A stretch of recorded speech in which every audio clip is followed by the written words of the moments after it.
Good.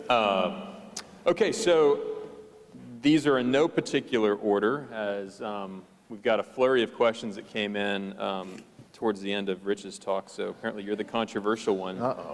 Okay, let's start with your punchline. You said headship and respect are not only the key to a peaceful marriage, they are erotic necessities. How does that play into the relationship before marriage, if that's the dynamic within marriage, preparing for that kind of dynamic? Before a young man and young woman are married, even when in that first stage that Michael referred to, that kind of interested but not exclusive, is that a dynamic there as well?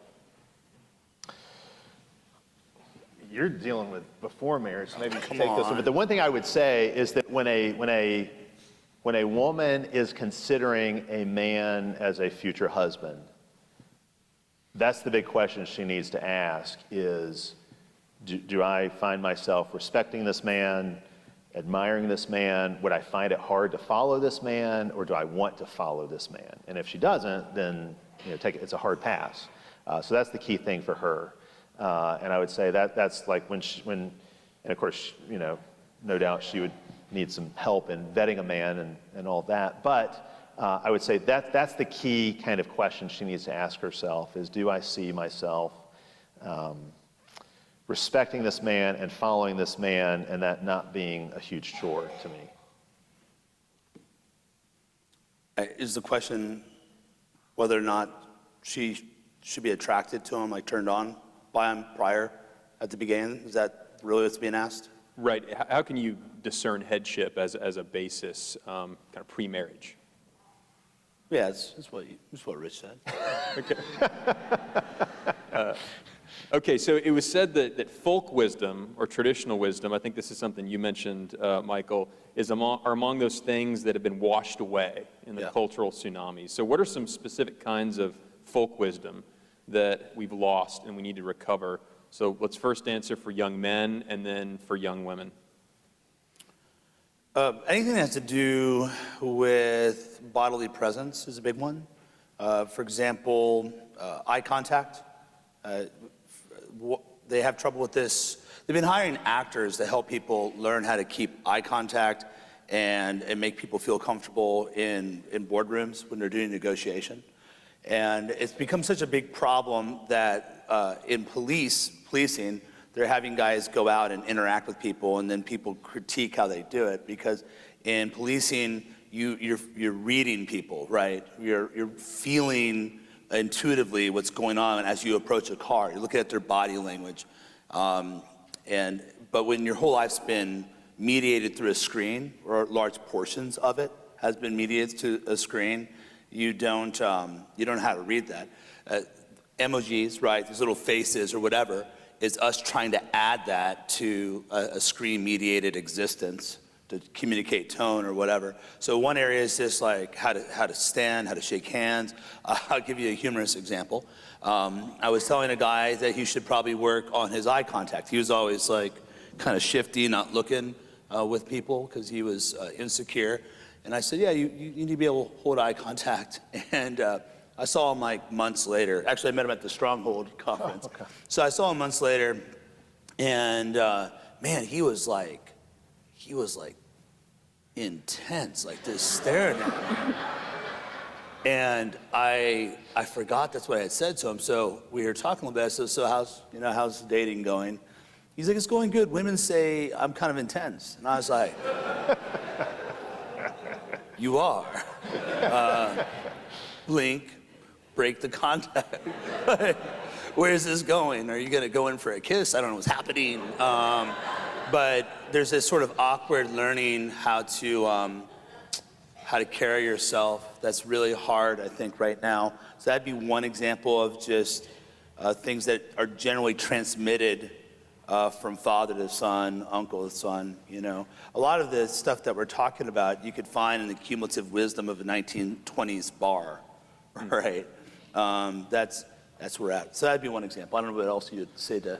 Well, I think you're exactly right. A lot of this folk wisdom has been lost. I would say we have a repository of it remaining in grandparents. Yeah. And just because somebody's old doesn't mean they're wise, obviously. But if you have godly grandparents, I would say, anybody that grew up, even one generation ago, but especially 2 or 3 generations ago, is still going to have probably a much better understanding of sexual dynamics than what people are getting today. I mean, when I sit down with a young person today and they want to have this conversation, I basically say, okay, look, the first thing you have to recognize is that everything you think you know about male-female interactions is wrong. So let's just start over, because probably everything you think you know is bad information. You said a 1920s bar. I think a lot of men are turning to the red pill sources, manosphere, that kind of thing, and a lot of that's very godless and unhelpful. But I think the good stuff that can be found there is the stuff that a generation or 2 ago, like you go back far enough in history, just everybody kind of knew it. So I think there are people out there that are trying to recover some of these things, some godless people included in that. But I would just say, if you've got godly grandparents or older people in your church you can go talk to, I think that oftentimes there's a lot of wisdom there that we don't tap into that we should. See, the term toxic effeminacy has been mentioned as one of the problems with men in the household. So can we define our terms? What is effeminacy in men? It's a dog meowing. Right. Unpack that. Right. So to be a woman is beautiful if you are in fact a woman. You should be feminine. It's great. Femininity is beautiful on women. It's repulsive on men. It's because it goes against nature. So effeminacy is where a man is taking on the posture, mannerisms, and goals of a woman. So a feminine man is a woman without a womb, right? So that's what it means to be effeminate.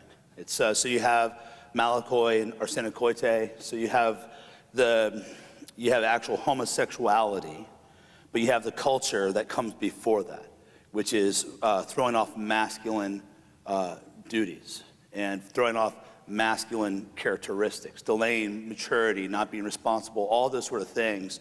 A big part of being a man is taking responsibility for others, right? Because you're a federal head, you're over a whole household, and as men grow as leaders, they become heads of multiple households, whether in the church or as a business leader in your community, etc. So effeminacy is taking something beautiful and twisting it because it goes against your nature. So it's like a dog meowing, right?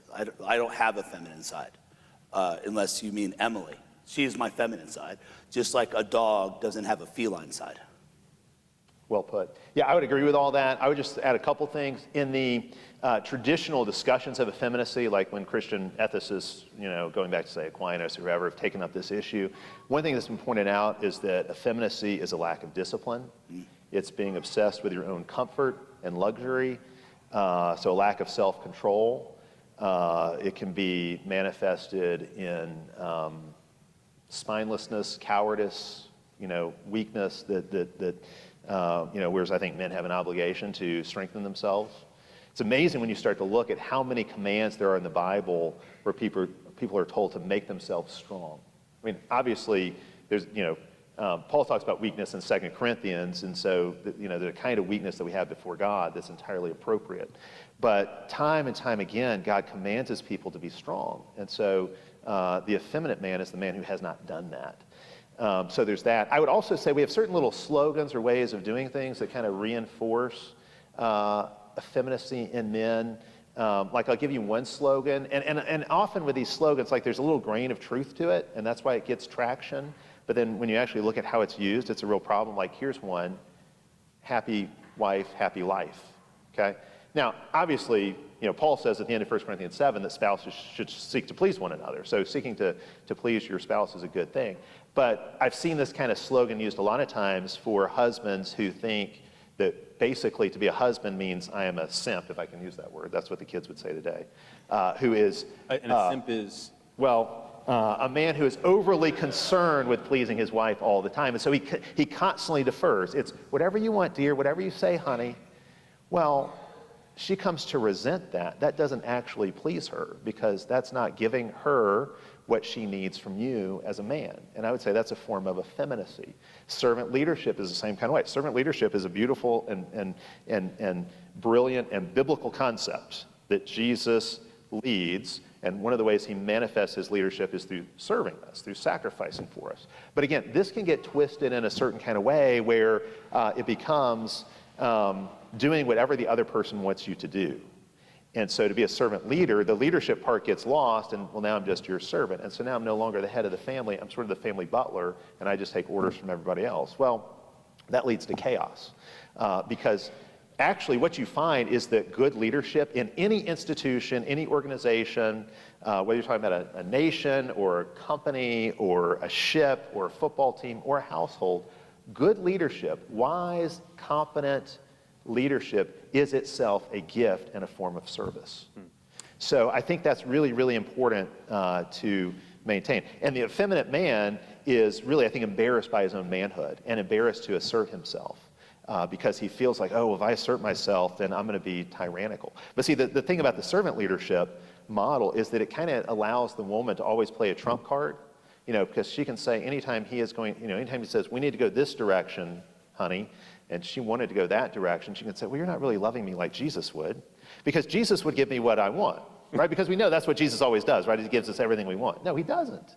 He doesn't always give us what we want. In John chapter 6, Jesus has just offended all these people, the multitudes that have come to him, and of course, some of them were just coming to be fed. And he starts to say really hard things like, you got to eat my flesh and drink my blood, and all the people leave. And then he looks at the disciples and says, are you guys going to go too? There's the door if you want to leave. Because he is committed to a mission. He's committed to a mission, and it's not going to be dictated to him by what everybody, if you think of the people around him, the people that he's, his bride, basically, his mission's not dictated by the bride. He has his mission, and then the bride's supposed to get on board with that. So I think effeminacy plays itself out in missionless men, purposeless men who are waiting to take orders rather than take responsibility and say, this is the direction we're going to go. It's the opposite of what Joshua does in chapter 24 when he says, as for me and my house, we will serve the Lord. The effeminate man can't do that. Okay, so we've got your quintessential masculine man. He goes to the gym regularly. He hunts. He's a good mechanic, can work on his own car. Does he have any effeminacy problems? Has he solved them by having those, cultural artifacts? I would say, based on what you told me, I still have no idea whether or not this guy is effeminate. Because masculinity is not primarily hunting skills or mechanic skills. There are skills, but the world is so big. There's so many different things we could master. What if he's a great computer programmer? So I would just say the description you've given does not tell me whether he's really masculine or not yet. I'd have to know a lot more. Here's another angle to that. Think about weightlifting. So weightlifting can be incredibly effeminate if it's bodybuilding, right? Where it's like they go, not now, I'm talking about professional bodybuilders, the big veiny sort of thing, right? These guys, I have a lot of friends that have gone into that world, and they don't get hit on as much by chicks as they do by gay guys, right? They're like, or guys saying, hey man, what's your routine? Or they're getting hit on. And part of the way I see that being effeminate, or potentially effeminate at least, is that you're making yourself an object of beauty to be stared at, and the strength isn't turned outward at production. Right, it's more of a demonstration of your body, right? That's what you're. It makes sense for a woman to display beauty in that way. It doesn't, to me, make sense for a man to do that, and it doesn't surprise me that a lot of times that it leads to them having a lot of homosexual guys hit on them. I think what's important is a man uses his skill to be productive. I think that's the idea of building up a household is so key. And you can do that with hunting skills, I guess. I have a friend that's a professional hunter. But like Rich said, you can take dominion by being a good coder, a lot of things. We don't need the world full of he-men, but we do need the world full of strong men. And that's going to be contextual to your ability and providence and all that sort of stuff. You might have a man who goes hunting all the time, and it's just because he's trying to get out of the house because he has no leadership. He's not exercising leadership there, so it's chaotic, and his wife is nagging him constantly, and so hunting is a way of just getting away from all of that. Well, that's effeminacy. Or you could have a man who goes out hunting because this is going to provide for his family so they can survive the winter. I mean, there's different, so I think we have certain caricatures of masculinity that are problematic. And again, there's a grain of truth in them. I would say as a man, you want to be dominion-oriented. You want to acquire as many skills as you can as a man. I would say you ought to be, you talk about improving yourself. Think of life like a video game. You ought to be constantly leveling up. What are the new skills I can add? What are the new ways that I can extend dominion for the good of others? But I think one thing that Michael hit on that's exactly right is that for a man, the strength is going to be functional. Yeah. It's not going to be just to be, say, gazed at, but it's going to serve a purpose for the betterment of his household or the kingdom of God, however you want to look at that. You're making yourself better so you can do more for the sake of others. So you have a married couple, and they've got a pattern. He tends to be passive. She tends to be dominant. How do they get unstuck?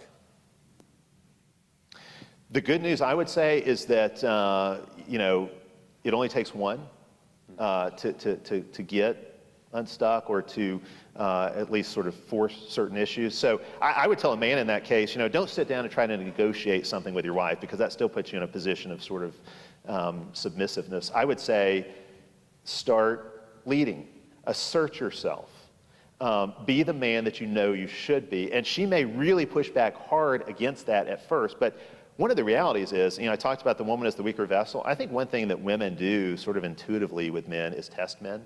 In fact, I would say anybody who's in a position of leadership should expect tests from those they seek to lead. Congregations do this with pastors in sessions. Sometimes employees will do this with a boss. Players will do this with a coach. You will test your leadership to see what they're made of. And very often, a wife will sort of, and I'm not saying this is sin, because I think it's kind of a defense mechanism that's built into the way things are. She could do this in a disrespectful way. It could be sin, but it doesn't have to be. But where she might just push back to test his leadership and see if he really means it. So if every time he says, we're going to do, A, and she raises an objection and says, what about B? And he immediately caves in. Well, intuitively, she's thinking, wow, this guy's weak. And if he can't stand up to me, then how's he going to stand up to anybody else for me on my behalf? And so that kind of creates more anxiety. Or if he also reacts strongly to that test, that's another demonstration of weakness, of a lack of self-control, and reinforce her doubts. Yeah. So, I would say he ought to lead, he ought to assert himself, he ought to seek to be more decisive, and it may take a while for her to get on board, and there may be a lot of pushback for a while, but he needs to stick with it. I think what happens with a lot of men is they say, all right, I'm going to lead my family better, and then the first time there's any pushback, they just cave. And things are then actually worse than they were before. That's probably how they got stuck, in the first place. So I would say that's what you have to do, is just, become the man you should have been all along, and do those things. And that may make things seem like they're worse for a little bit. But I think things like this, one of my favorite books is The Right Stuff by Tom Wolfe. He tells the story of Chuck Yeager when he broke the sound barrier. And people didn't know if it could be done. They really talked about a sonic barrier because they'd get planes real close to Mach speed, and they would just kind of shake apart. It would just, people wondered, can you even break the speed of sound? And Yeager, who had only finished high school, was not a physicist or anything, but he knew flying, and he knew planes, and he just had this intuition that I think things shake really bad right up when you get to Mach 1, and then the other side is completely placid. Well, of course, it turned out he was exactly right. And so he got up in the Bell X1 and, breaks the sound barrier. And I think a lot of times that's how leadership is. There's a lot of chaos right before the calm. There's a storm right before the calm, and you just have to press through it. But it can sometimes take the same kind of courage that it took Yeager to get up in that plane and break the sound barrier. Okay, so we're running beyond time. We're probably going to get kicked out of here by All Saints here quickly. But, so we're going to go into a kind of a lightning round, try to do quicker questions, quicker answers. Do you have any basic rules of engagement when it comes to resolving conflict in marriage? My wife and I don't have any conflict, so I don't even know how to address that question. Sure. Be quick to listen, slow to speak, and know that the wrath of man doesn't accomplish the righteousness of God.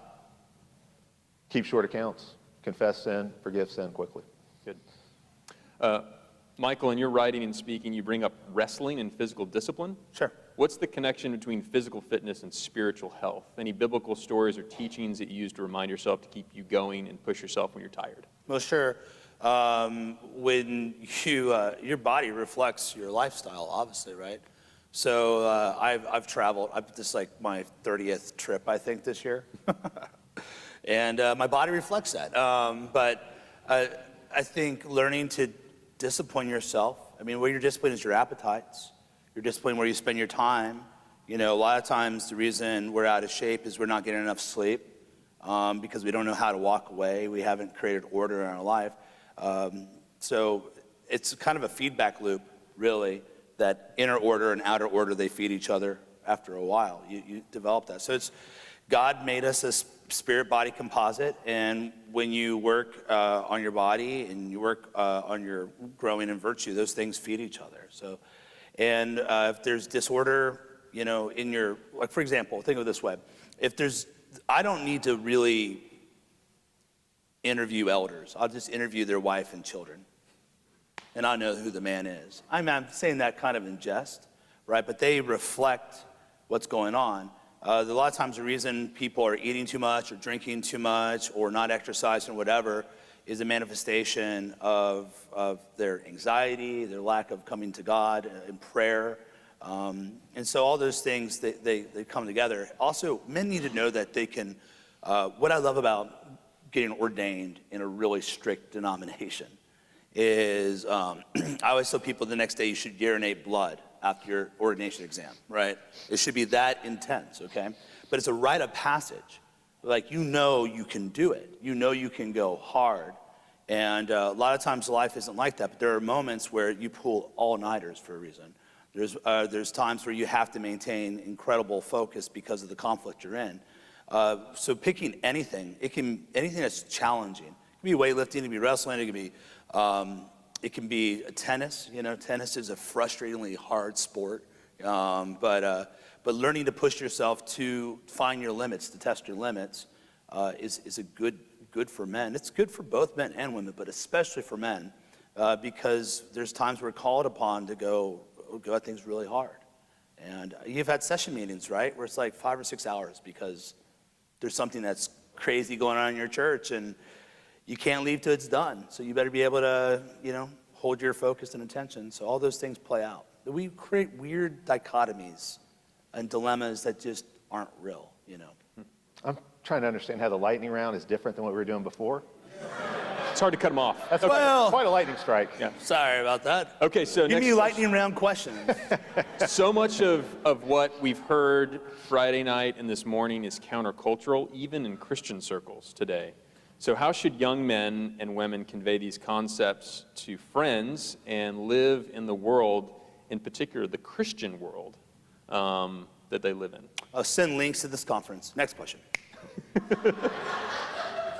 No, I don't know. Just do it. I mean, I would say just live it out. I think that this, you know, living out masculinity for men or femininity for women, doing this, getting married and living your marriage this way is its own best defense. Salt and light, that's what it is.